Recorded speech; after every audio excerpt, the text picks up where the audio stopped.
cumprimentamos nessa forma virtual, que estamos aí nesses momentos de crise, se acostumando, os confrades de Arroio do Sal, no Rio Grande do Sul, o Centro Espírita Portal da Luz. Em nome da Jussier, saudamos todos os demais irmãos que nos ouvem, os internautas, que fazem essa corrente de estudo, a corrente do bem, com essa doutrina riquíssima de ensinamentos que é a doutrina espírita. Nós separamos, para o tema de hoje, um estudo que digamos que a doutrina espírita se aprofunda, que é o homem de bem, as características do homem de bem.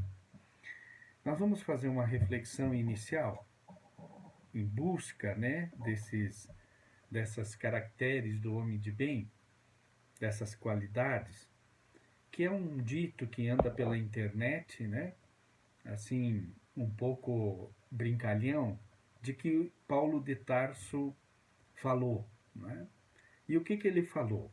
Diz que ele diz assim: tá bom, pessoal, façam aí o que vocês quiserem, mas não venham chorar depois. Aí diz que o escritor, o escriba lá da época diz assim: mas Paulo, a gente não pode escrever dessa maneira, Ele diz: então tá bom, então não escreve dessa maneira, mas escreve aí o seguinte: tudo me é permitido, mas nem tudo me convém. Então diz que Paulo vai cunhar essa expressão. É claro, queridos confrades do Portal da Luz que nos assistem, que é uma forma lúdica de querer ensinar o controle que cada um de nós devemos ter das nossas atitudes, que vão desde as mínimas palavras, os nossos gestos, posturas e pensamentos desse ser, esse complexo espiritual de que todos somos. Todas essas atitudes têm as suas consequências. Muito bem, nós vamos ir agora para o Livro dos Espíritos, Atributos da Divindade. Vamos nos localizar nessa chamada escada da evolução, aonde nós estamos inseridos. E por que os atributos da divindade? Entender um pouquinho de Deus, esse Pai Criador, esse princípio criador da vida, para podermos nos localizar. Até com a grande pergunta da humanidade, de tantos e tantos debates, da onde nós viemos. Então, essa é uma questão importante dentro desse tema do homem de bem. Qual é o nosso futuro? Aonde nós vamos chegar, O Espiritismo ele vai explicando de uma forma bastante detalhada essa carreira, essa jornada espiritual de cada um de nós. Vai nos auxiliando, nos antecipando, inclusive, muitas situações, muitos estudos para nós nos localizarmos como espíritos eternos, espíritos imortais que somos. A questão é a número 10. Ela diz assim: pode o homem compreender a natureza íntima de Deus? E a espiritualidade responde: não. Falta-lhe para isso o sentido. Algumas traduções vão dizer que é um sentido. Outras vão dizer que é o sentido. Se ele é o um, ele é sentido. Olha a importância da compreensão dessa palavra dentro desse contexto. Nós, desde os bancos de escola primários, aprendemos os 5 sentidos. A prof lá, lá na forma lúdica de ensinar, lembra os buraquinhos que a gente tem, o olfato, a visão, a audição, vai ensinando os sentidos físicos. A questão aqui está dizendo que falta um sentido para nós compreender a natureza íntima de Deus. Sempre somos convidados a, quando lançamos estudos de uma questão do Livro dos Espíritos, nós fazermos a leitura das próximas, das anteriores, para localizar o tema em debate, o tema interrogativo que Kardec faz para a espiritualidade e obtém as respostas. A questão 11 esclarece: será dado um dia ao homem compreender o mistério da divindade? E a espiritualidade vai dizer: quando não mais tiver o espírito obscurecido pela matéria, quando pela sua perfeição se houver aproximado de Deus, ele o verá e compreenderá. Qual que é o sentido, então, localizado na questão 10? É um sentido que ele não é tão somente físico, apesar de que o corpo está a serviço dessa evolução. Mas é esse sentido da perfeição. Sentidos físicos necessários, inclusive a ciência avançando hoje, alguns vão atribuir 21 sentidos aos seres, porque inclusive a intuição e tantas outras transcendentais, outras condições transcendentais do ser são considerados, estão para ser considerados sentidos. E a perfeição é um deles. E como que ela acontece? Ela é construída. O homem vai construir esse sentido. Não é então um sentido do qual nós não participamos, como todos esses físicos que temos, que Deus Pai nos dá para galgarmos esses degraus da evolução. Lindo, né? Como é bonita a doutrina espírita. Um sentido divino, sim, mas com a nossa efetiva participação. Nós vamos construir ele para um dia poder alçar ao Pai. Continua, né? Questão 12. Embora não possamos compreender a natureza íntima de Deus, podemos formar ideia de alguma de suas perfeições. Kardec é profundo, né? Deus Pai, as perfeições, a perfeição absoluta, porque nós, criaturas, sempre seremos relativas em relação a essa absoluta, né? Deus não tem limites, né? Deus é Deus na sua absoluta concepção, né? De algumas, sim, eles respondem. O homem as compreende melhor à medida que se eleva acima da matéria, entrevê-as pelo pensamento. E aí a questão 13, né, especial, que vai nos fazer esse pensamento que é dito aqui na questão 12, entrever pelo pensamento. Podemos fazer relação com a questão 621, aonde está escrita a lei de Deus na consciência. Então, cada um de nós tem a capacidade de poder acessar essas condições divinas de evolução na construção desse sentido, né? Então, todos nós temos essas condições. Na questão 13, Kardec vai descrever os atributos de Deus. Que nós podemos dizer os atributos também de um homem de bem, né? Sempre relativo, porque Deus é absoluto. O que diz aqui?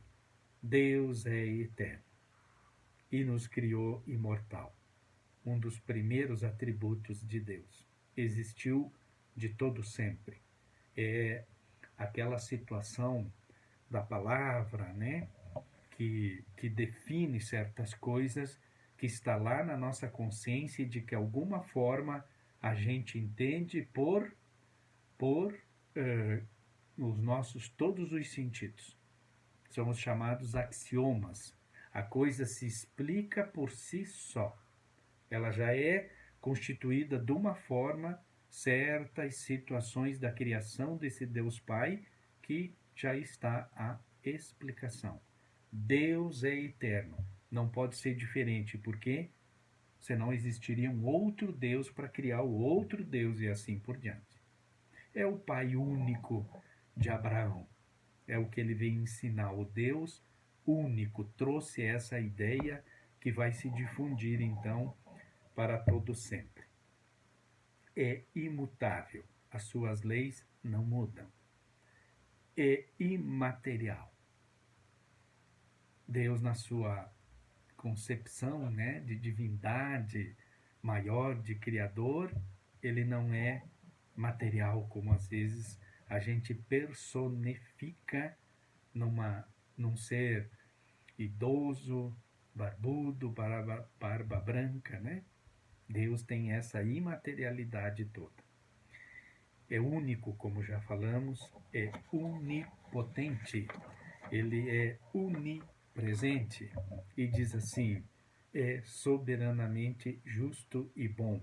A sabedoria providencial das leis divinas se revela assim nas mais pequeninas coisas, como nas maiores, e essa sabedoria não permite se duvide nem da justiça, nem da bondade de Deus. Soberanamente justo e bom. Nós estamos falando, né, no nosso encontro, queridos confrades de Arroio do Sal, né, desse centro bonito, nome, Portal da Luz, dessas características de Deus. O homem de bem também as persegue. E aí, às vezes estamos até em sala de aula, nas nossas vidas espíritas, e surge sempre às vezes uma questão. O que é o mal? E as pessoas às vezes respondem assim, alguns. É a ausência do bem. Bom, se o mal é a ausência do bem, e Deus é soberanamente justo e bom, e Ele é onipresente, onipotente, está em todos os lugares, convenhamos, nós não conseguimos afastar o bem para colocar o mal. Então, o mal, ele é uma prática das criaturas e não uma condição de criação de Deus. O homem, na prática da sua vida, da sua jornada espiritual, atenta contra as leis imutáveis de Deus, e aí surge a maldade. Questão 120 do Livro dos Espíritos, esclarecedora. Haverá o homem de passar pela fieira do mal? Essa é a pergunta, questão 120. Os espíritos respondem, pela fieira do mal, não, mas da ignorância. Então, o mal, ele é, vamos de novo, prática humana, mas não condição divina. Tanto é que nós, com o mecanismo de evolução pela lei do progresso, nós não retrogradamos. Nós não praticaremos mais atitudes maldosas e outras desrespeitosas da lei de Deus com o mecanismo que Deus nos colocou da evolução. Questão 778 do Livro dos Espíritos, esclarecedora, não retrogradamos. Não tem como. É o mecanismo do amor colocado dentro de nós todos. Que lindo, né? Porque senão, talvez, se nós ficássemos à mercê de uns livre-arbítrio nosso, de algumas situações assim egoísticas, nós poderíamos ficar rodando nessa jornada em círculos sem qualquer tipo de evolução. E nós sempre, pequeninos que ainda somos, mas sempre vamos dar os passos adiantes nessa escalada evolutiva do espírito. Caracteres do homem de bem, questão 918. A doutrina vai nos dar outra dica de como nós galgarmos essa jornada. O que diz a 918? Por quem disso se pode conhecer em um homem o progresso real que lhe elevará o espírito na hierarquia espírita. Olha que interessante, né? Bom, essa tradução é de Guilom Ribeiro, está dizendo que a hierarquia é espírita. A tradução de Noleto não diz que é espírita, diz que é espiritual. Eu, né, meus parcos aí, estudos, também acho que a questão é espiritual, não é escala espírita, né? É uma escala espiritual que todos nós vamos fazer. O espiritismo é a interpretação das leis de Deus. Então, está lá no contexto de Deus a espiritualidade. O espírita é nós, pela doutrina, interpretando isso. O espírito prova a sua elevação quando todos os atos de sua vida corporal representam a prática da lei de Deus. E quando antecipadamente compreende a vida espiritual. Olha o alerta da espiritualidade. Duas situações na resposta. Quando usa todas as condições da vida corporal a seu favor da evolução e quando consegue antecipar compreende a vida espiritual antes. Então, relacionado, né? Lá no jardim de Getsemane, Jesus, quando ele vai pedir para nós vigiarmos, vigiai e orai. Olha que situação assim esclarecedora, chamativa para nós como evolução. Nós anteciparmos a compreensão da vida espiritual. Porque é o futuro. Então, todos nós, né, ainda assim, carentes desse conhecimento todo, tratamos até a morte muito fúnebre, mas os passamentos necessários, cada um dentro da programação divina, e retornamos no corpo e vamos fazendo, né, o vai e vem entre espiritualidade, corporalidade, tudo para poder fazer essa evolução, né? E quanto mais o homem antecipa isso, pela verdadeira vida de espírito, é uma das condições que ajuda o espírito a evoluir, esse progresso real. Claro, assim, claro, né? Vamos lá, assim, um raciocínio, né? A vida é espiritual. Quanto mais espiritual, menos material. Então, se eu consigo fazer esse entendimento, eu vou, né, criando até, inclusive, resignação muito amorosa com as vicissitudes da vida que são corporais. A fortidão do espírito nesse sentido. O outro exemplo da vida corporal, e aí é o homem de bem, é aquela expressão do completista, né? Que está lá no livro Missionários da Luz, no capítulo 12, Preparação de Experiência. Manassés está conversando com André Luiz. Chega e encontra um Silvério, ele está lá se preparando para a próxima encarnação. Manassés vai dizer assim, é um diálogo interessantíssimo, né?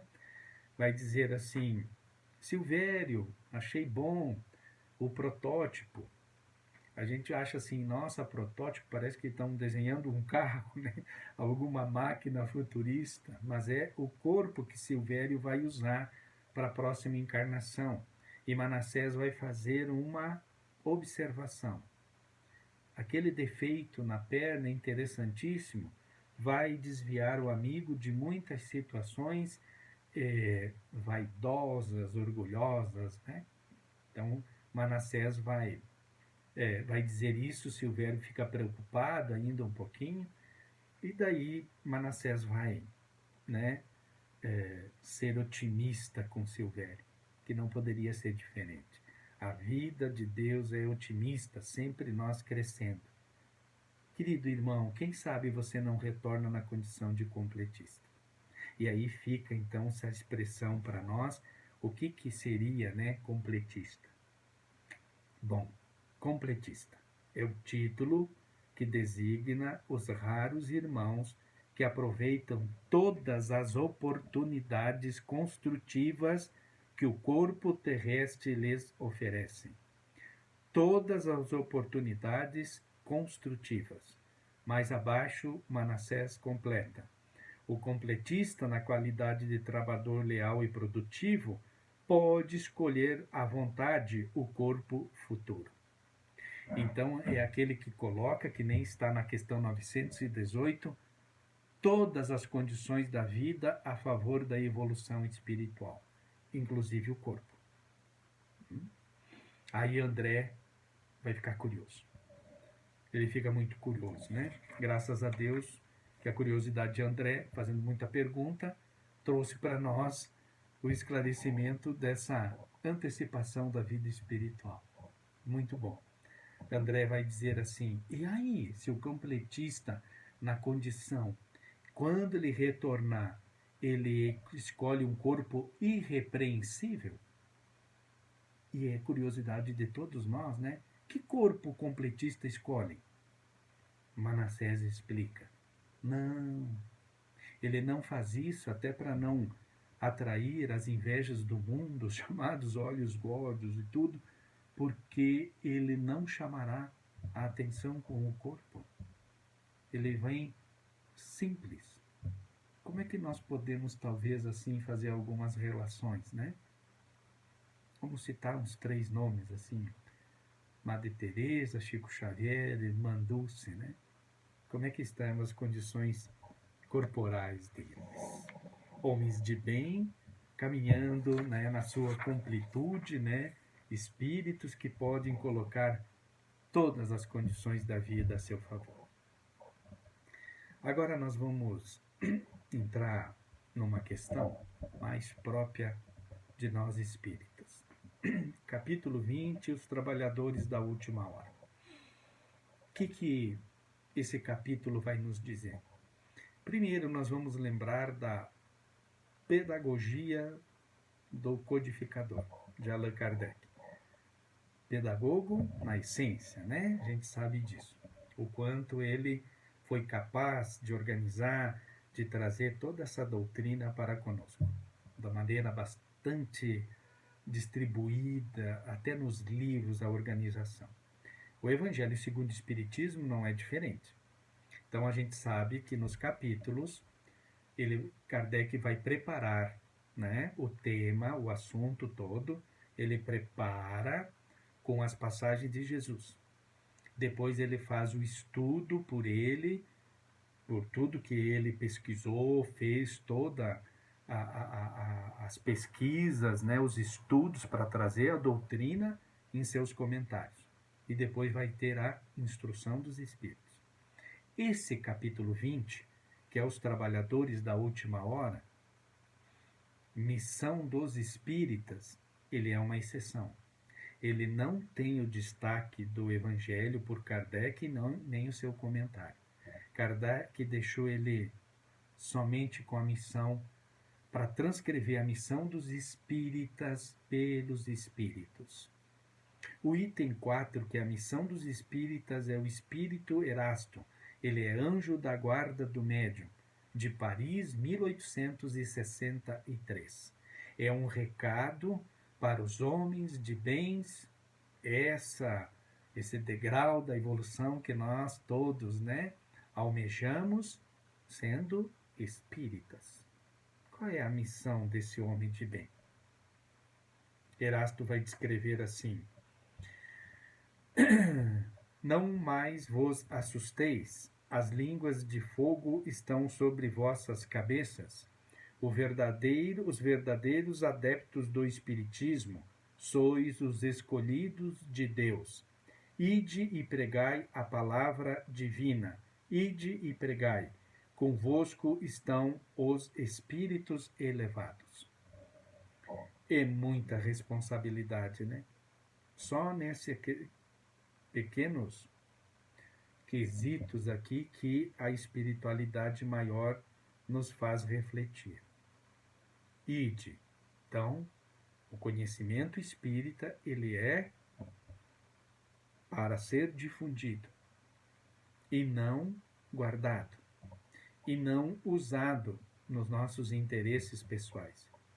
Questão 895, por exemplo, do Livro dos Espíritos, né? Uma questão interessantíssima.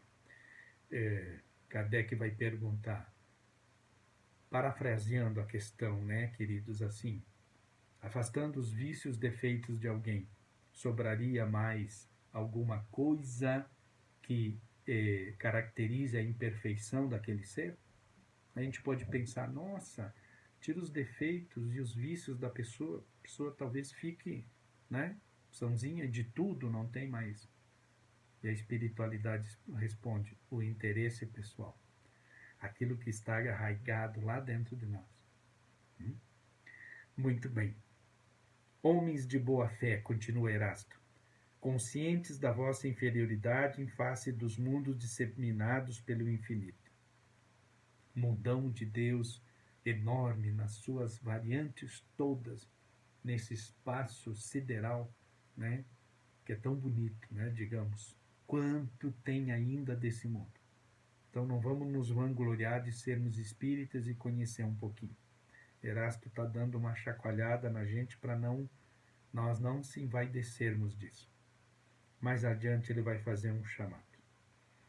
Ide, homens, que grandes diante de Deus, mais ditosos do que Tomé, credes sem fazer questão de ver, e aceitai os fatos da mediunidade, mesmo quando não tenhais conseguido obtê-los por vós mesmos.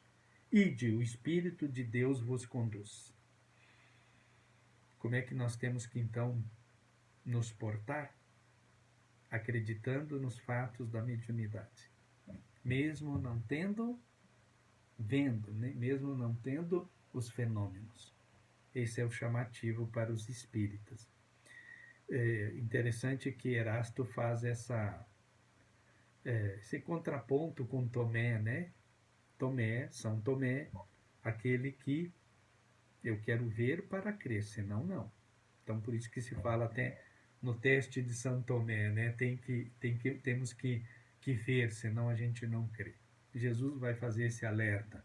Muitos vêm, ouvem e não cai a ficha, né? Não alerta o espírito, não evolui o espírito. É verdade. Bom, gente, que chamativo aqui isso, né? O que é os fatos da mediunidade? Citamos há pouco, né? Como é que vem o ensinamento do completista, por exemplo? Missionários da Luz, André Luiz, com a mediunidade de Francisco Cândido Xavier. É verdade? Jesus deixou vários alertas nesse sentido. Conversa com Nicodemos, nascer de novo, várias passagens, né? Vai e volta, tá aqui, ó. Muito bem, queridos. Então, assim, profunda essa reflexão. Muito profunda. Lembrando de novo, capítulo 20 é só para nós, né? Nós espíritas, do Evangelho segundo o Espiritismo. Capítulo 17, agora o homem de bem. Né? Vamos caminhar aqui um pouquinho pelas qualidades do homem de bem. E confesso assim que às vezes até meio, né, que a gente olha essas qualidades e vê quanto falta ainda. Mas ao mesmo tempo é muito estimulante, porque tem muitos ensinamentos, muita orientação da espiritualidade de luz nos guiando. Essas instruções todas, gente, os nossos encontros, né, evangelização, palestras públicas, os livros. Então, aquela questão 918 que nos convida a antecipar a vida espiritual, ela é acessível a muitos hoje. Né?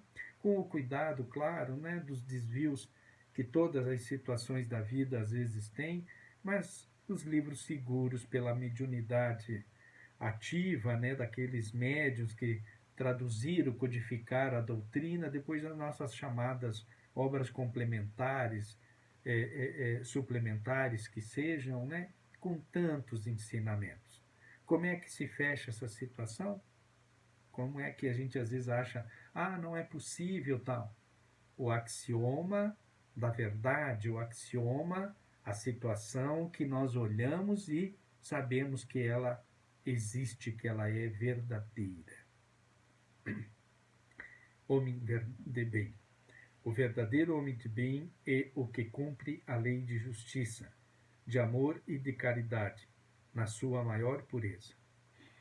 Só que já dá para a gente assim explanar, né, alguns estudos. Cumpre a lei de justiça, de amor e de caridade. Como é que talvez esteja essa minha justiça? Aquela que fere meus interesses pessoais, daí eu reclamo, né? Mas não sei se é justo de todo. Consciência. Nossa, consciência. Se ele interroga a consciência sobre seus próprios atos. Será que a gente faz isso? Talvez uma das questões mais famosas do Livro dos Espíritos, 919A. São Luís vai responder, né? Como que ele fazia para fazer as reflexões dele e trabalhar essa consciência, apurar ela cada vez mais para a perfeição, né? De noite, revisava se eu não tinha feito mal, né? Ofendido a Deus, o próximo e a mim mesmo. A reflexão, então, que nós temos esse homem de bem parar para fazer. Outra característica dele, do homem de bem, deposita fé em Deus. Final, a nossa doutrina, por meio da mediunidade, ela é verdadeira? Jesus falou alguma coisa sobre isso? João capítulo 14, o Consolador prometido, vos ensinará todas as coisas, não falará por si só. Está lá toda a qualidade, né? Acreditamos então em Deus, Jesus, o seu porta-voz, que nos trouxe a promessa? Tem fé no futuro, não ficarmos presos nas coisas do passado, deve servir de experiência os nossos erros. E agora, nesse momento, eu faço um novo futuro, como na frase de Chico Xavier, né? Não podemos mudar o passado, mas agora no presente podemos fazer o novo futuro, é agora. Sabe que todas as vicissitudes da vida, todas as dores, todas as decepções são provas ou expiações, e as aceita sem murmurar. Sabe que todas as vicissitudes da vida, ou elas são provas ou expiações, ou são, às vezes, uma coisa mesclada. Nós sabemos disso. Quando nós sabemos disso, essa resignação é tudo passa. Crise de agora, tudo, chacoalha a humanidade necessária, mas tudo passa. Vai se alçar um degrau da evolução com tudo isso. Muito bem. Encontra satisfação nos bens que espalha. Queridos, que coisa nobre isso. Às vezes a gente esquece que fazemos algumas coisas boas e que essas coisas boas, embora às vezes pequeninas, vão nos fortalecer para as próximas. Então nós temos que ter consciência. Não exacerbar isso. Não se vangloriar, né? Não dizer assim, eu sou o caridoso de tudo. Não. Mas termos consciência do que a gente faz de bem. E aí a gente se recolhe, né? Procura não exacerbar isso para até não deixar o orgulho tomar conta. E no próximo dia levantamos e vamos fazer outra virtude se solidificar na vida. Uma coisa boa vai levando a outra, né? E a gente vai galgando isso. Esse degrau evolutivo. O sentido, né, da questão 10 e 11, que é a perfeição. Muito bem, gente, continua. É vasto. É bom, humano, benevolente com todas. Toma por guia a caridade. Não alimenta o ódio. É indulgente. Nunca se compraz em rebuscar os defeitos alheios. Estuda suas próprias imperfeições. Estuda as próprias imperfeições. Até na prática da questão 919, às vezes a gente vai pedir bastante a Deus, a divindade, as nossas coisas, do que a gente analisar imperfeição, né? Necessário para o homem de bem. Muito bem, queridos. Aqui tem uma lista assim que a gente tem que ler, reler, passar pelos estudos, pelas nossas, digamos, reflexões diárias e tantas outras que devemos fazer. Antes da leitura final aqui, né, da mensagem final, vamos dar um exemplo do homem de bem. Um exemplo de Chico Xavier. Conta as histórias do Chico, né, nos livros, que hoje tem alguns aí sobre a vida dele, de que uma senhora, né, vê ele caminhando pelas ruas de Uberaba e que ele entra num bar. Diz que essa senhora ficou meio indignada com isso, né? E vai lá para a porta do bar, né? E aí ela, da porta do bar, olha o Chico lá dentro, tomando um cafezinho com os seres que estavam lá, né? Com o dono do bar também, e diz que ela grita lá de fora: Chico, ô seu Chico, como pode? Um espírita num bar, ela diz assim, né? E o que aquele homem de bem responde para ela? Simplesmente, até fazendo certa rima, né? Minha querida irmã, quando um espírita entra num bar, ele vira um lar. Foi a resposta que o Chico deu para a senhora. Por quê? Porque o homem de bem, aonde ele estiver, sempre será o bem. É Deus, como nós vimos. Não tem como afastar Deus de todos os lugares. O mal é uma prática, Deus está em tudo, inclusive nos nossos corações, por mais maldosos que às vezes possamos ser, né? Por isso, então, um homem de bem, em qualquer lugar, as coisas viram um lar, né? Um lar de bondade, um lar de caridade. Mensagem final.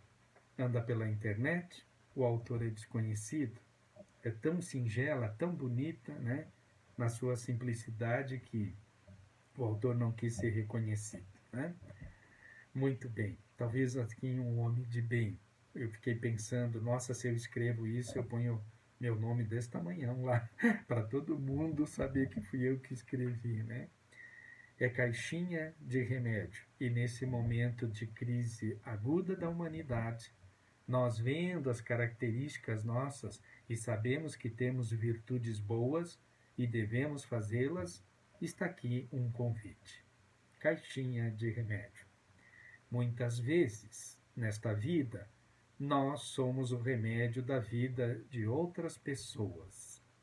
Quantas vezes você já curou uma pessoa com o seu abraço, uma visita inesperada, um sorriso, uma palavra, um carinho ou até mesmo uma mensagem enviada? Sua presença alegra a vida das pessoas. É um poderoso remédio contra a tristeza, a depressão, a dor e os sofrimentos da alma. Estar presente na vida das pessoas é milagre poderoso que pode transformar-se em processo de cura absoluta. Faça parte da caixinha de remédio de alguém. Com essa singela mensagem, deixamos mais uma vez um abraço no coração de todos desse portal da luz, né? Esse ponto de luz de Jesus em Arroio do Sal, no nosso querido Rio Grande. Um abraço.